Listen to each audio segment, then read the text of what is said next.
Well, welcome back to another video, guys. In this video I thought I get quite a few questions about running two fridges, but more importantly about more specifically I should say, what style of fridge do I prefer and recommend if you're only going to run with one fridge.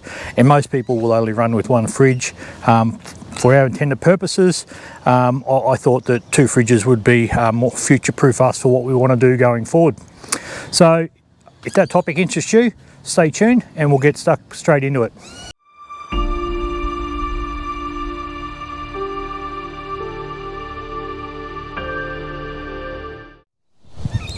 Okay, so I run a chest fridge on a fridge slide, and I also run an upright fridge, which are, I guess they're not new to the market now, they're becoming more and more popular. I was a bit skeptical, but since I purchased one, I absolutely love it. We will go through the pros and cons. I'll give you a quick look inside, and again, this is just my recommendations, my experience. I think ultimately at the end of the day, the best advice I can give to anyone is sit down, work out exactly what it is you're looking for out of a fridge. How often are you going to use it? What's your budget? What's important to you most? A lot of things to consider. Access, size, weight, price, suitability, when it comes to, you fundamentally, is this more for food? Or is it more for a beer fridge, whatever that may be. So there's lots of different things that are going to, I guess, make it specific for your individual needs. So sit down, make a list, and then start to, you'll soon work out what's going to be best for you. So I'm going to hopefully give you some valuable information on my experiences so that you make the right purchase the first time. So with the upright fridge, the benefits that I see to that is, I think primarily they're really only suited, or to my experience would only be suited to canopy use.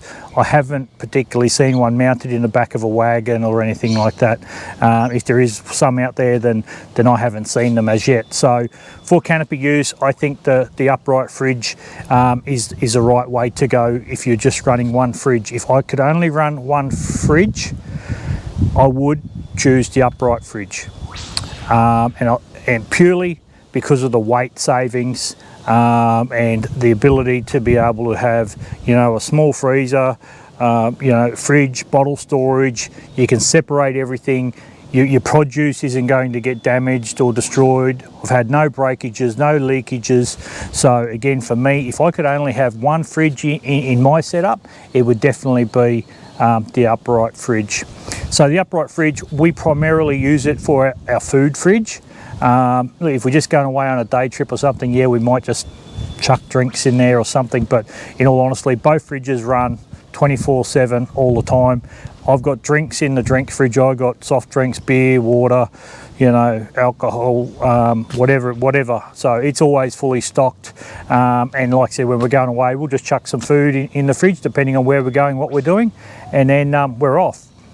So, I've got that, I guess, that luxury of having the two fridges there. Obviously, compromises that I've had to make to do that was storage space for other things, and then particularly, weight and power. So obviously I had to make sure that I had sufficient power to run both fridges, and that comes at a considerable cost too. And in all reality, your power setup will cost you more than your fridge in most instances. Now, if you've already got a power set up, then hey, that's great, but it's just another consideration. You need to make sure that what you're going to run, you've got sufficient power. And then the considerations you need to think about with that is about how long you're going to run that appliance, how you're going to recharge it, and that sort of stuff. So again, power, solar, battery size, all need to be things that you consider when you're also considering your fridge purchase. We'll move over to talk a little bit about the chest fridge. Again, there's so many brands, so much variety in this. So there's much more variety and variation in price point. You can get into an entry-level fridge which will work perfectly fine for most people's needs. you know, for around $500, $600, $700. Again, depending on size and use and all that sort of stuff. But you can also go up the other end and spend, you know, excessive of around $2,000. So again, you know, there's some massive units out there that are 100, 110 litre dual zones, fridge freezers, run them as both. I've got, you know, obviously I've got the ARB, but I've also got the 95 litre dual zone Dometic as well, which I think is a great fridge, but it lives in our camper trailer predominantly, but it's also fantastic. So again, you know, I don't think there's a right or a wrong option here. I think it comes down to individual preference, what your use is going to be, what sort of vehicle or what sort of, you know, whether it's going to be in a camper trailer, if you want flexibility to move it between your boat or your van, your camper trailer, your vehicle, then absolutely the chest fridge is going to win hands down for portability. The upright fridge is, once it's in there, it's pretty much in there until you want to move it out and move over to vehicles or something like that. It's not something that you're going to move in and out on a weekly basis, that's for sure. So one of the downsides to the chest fridge, which I'll show you, is I think is the added cost of a fridge slide. And again, not in all cases do you require a fridge slide, but in a lot of cases it is something that definitely needs to be considered when it comes to accessibility, to clear openings to allow the doors and lids to open properly so you can get in there and get what you want. So sometimes you might need to drop it down so you can see what's inside your fridge, and all those sorts of things. So again, you can get cheap entry-level fridge slides, you know, for, you know, $300-400, or again you can get you know, more expensive brands of fridge slides like the Easy Slide I got there, which is drop down. But again, you potentially you could spend more money on your fridge slide than you have done on your fridge. So that's just another consideration to take into play here. So as I said, there's many things to consider. You need to work out what's best for you. I'll give you my tips and tricks and what I see as being you know, pros and cons for each one. But like I said, in my setup, in a canopy, if I had to choose between one or the other, I would definitely go for the upright fridge in my canopy, as I've done. But if I had a wagon or something like that, then absolutely it's going to be a chest fridge. And again, depending on what size, accessibility, you're absolutely going to need a fridge slide. Whether or not it needs to be a drop-down slide or just a simple pull-out slide, that's going to vary on drawer setups and again, clearance of doors. So I'll take you through, we'll have a bit of a look. Okay, I'll take you for a walk through both fridge options now. Righto, so with the upright fridge, this is the Bushman 85 litre. It's probably the best size that fits in most dual cab canopies. With the Land Cruisers, generally you can fit up to 100, 110 litre uprights. But yeah, look, I chose the Bushman, a couple of just personal preferences really, but you know, an upright fridge is going to be an upright fridge. So as you can see here, you get, you know, it's surprising how much storage you can get in here, guys. Look, I haven't got much in here at the moment because it's midweek. Haven't done a trip since we've been back from Morton, so, but I tell you, it's really surprising how much you can fit in these fridges. I was a bit skeptical at first as well. Look, you know, the freezer doesn't look big, but it goes back pretty much the whole depth of the whole depth there. So you can, you know, there's three pies, 3 sausage rolls and an ice block in there. It's magnetic lid there, so it's easy access, and you can still put plenty more stuff in there. It works well. I've had ice cubes in it. Adjustable settings here. It's plenty cold enough. You know, yeah, it works really, really well. I'm totally, you know, very happy with this whole setup. Look, I'm not going to get technical in this video. You know, I'm not that much of a technical guy. You know, in all honesty, I think the power consumption between both fridges probably comparable. You know, really the thing you need to consider about, I think, with any fridge or any power, battery size, that sort of stuff, it's about, you know, what suits your needs. So just consider that. If you're just going on weekenders, short trips, that sort of stuff, then you don't need a massive power setup. You know, the power consumption is not necessarily, you know, going to be massive. It's also going to depend how much you go in and out of there. Do you pre-cool everything before you put it in? Do you pre-cool everything before you take off? So that's consideration around battery consumption. But for mine, again, colder you set it, the more it's going to draw. There's lots of variables, so I think that's just really trial and error. You've got to just work through that, what's best for you. But I think all in all, technically speaking, power consumption is going to be there or thereabouts, right? It's probably going to be around about 4 amps an hour or something like that on average. You know, if it's just sitting there during the week and you're not accessing it, geez, it's probably going to draw 1 or 2 amp hours. So yeah, you know, just do a little bit of research there. But power consumption, I would say in general, is fairly comparable. One's not going to necessarily outperform the other. But the benefits to this is, particularly in canopies, it's upright, there's no slide, it's easy access, you don't have to pull a heap of things out to get to them. You can just open the door, grab what you want, pull it out. I'm parked on a slope here just for the sake of the video today, but yeah, normally grab what you want out, close the door, happy days. There's no shuffling around. You know, your drinks aren't squashing your fruit and veggies and so on and so on. So that's one of the benefits here.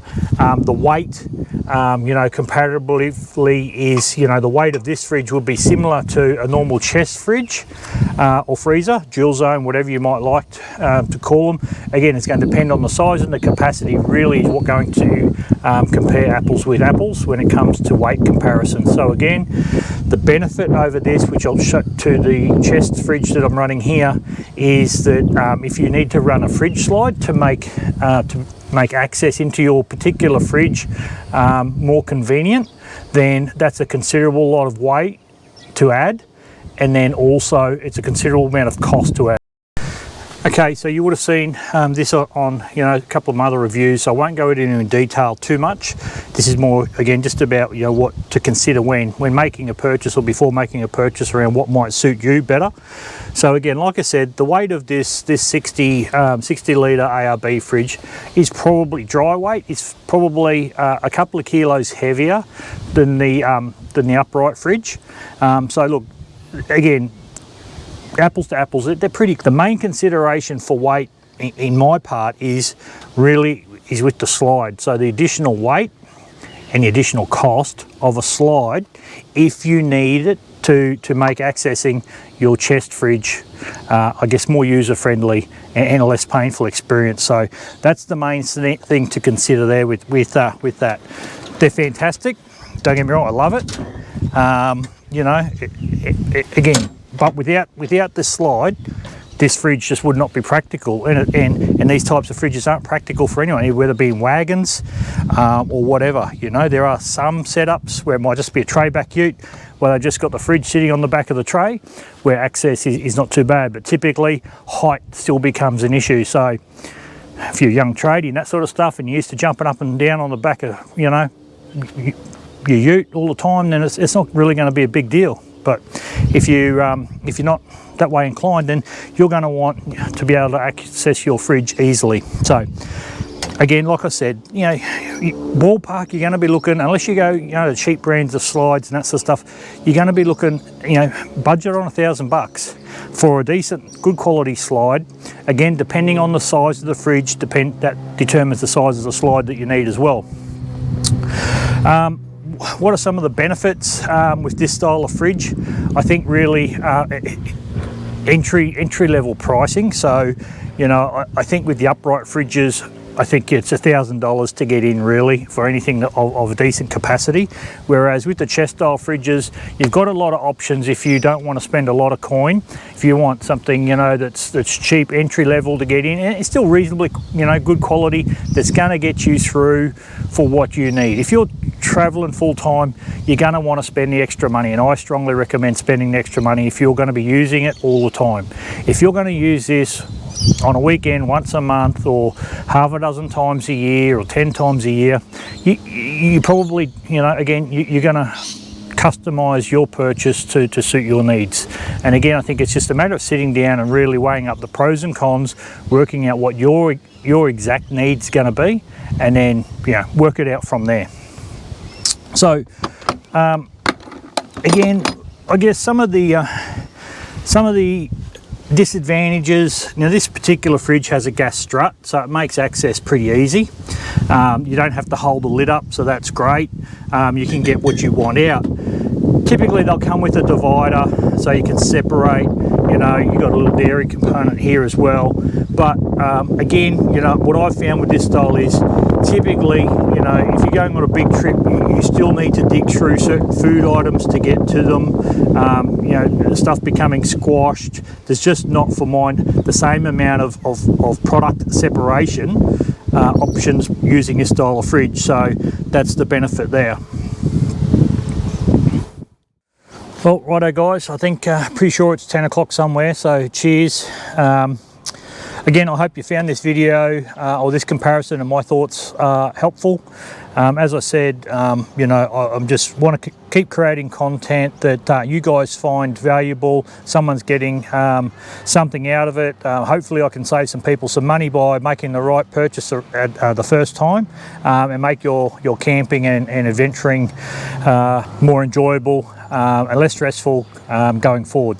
So thanks again, I appreciate it. If you haven't subscribed, if you could chuck me a subscribe and a comment, hit the notifications button so you get advised when I release new videos to keep up with that. Like I said, I'm going to keep trying to pump out some videos, 1 or 2 a week. Upcoming videos, I'm going to do my thoughts on the Darchi 270 awning. We're going to talk about, we're going to do a rig rundown. I'll take you through all my modifications on here.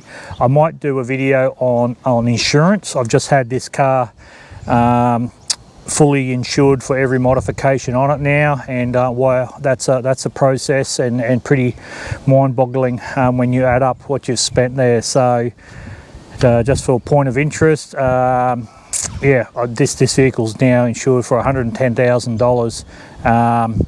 So I'll talk you through that process and how to go about it. I'll let you know what the premiums are and what my thoughts are on that process.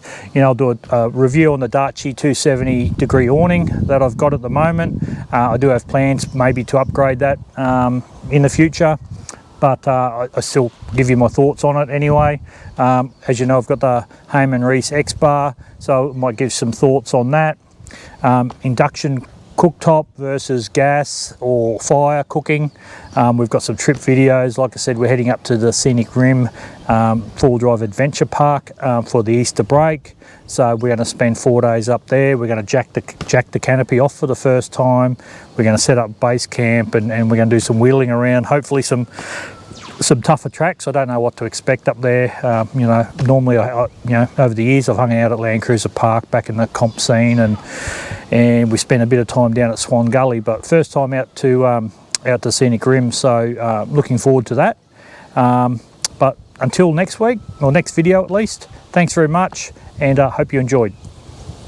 Cheers.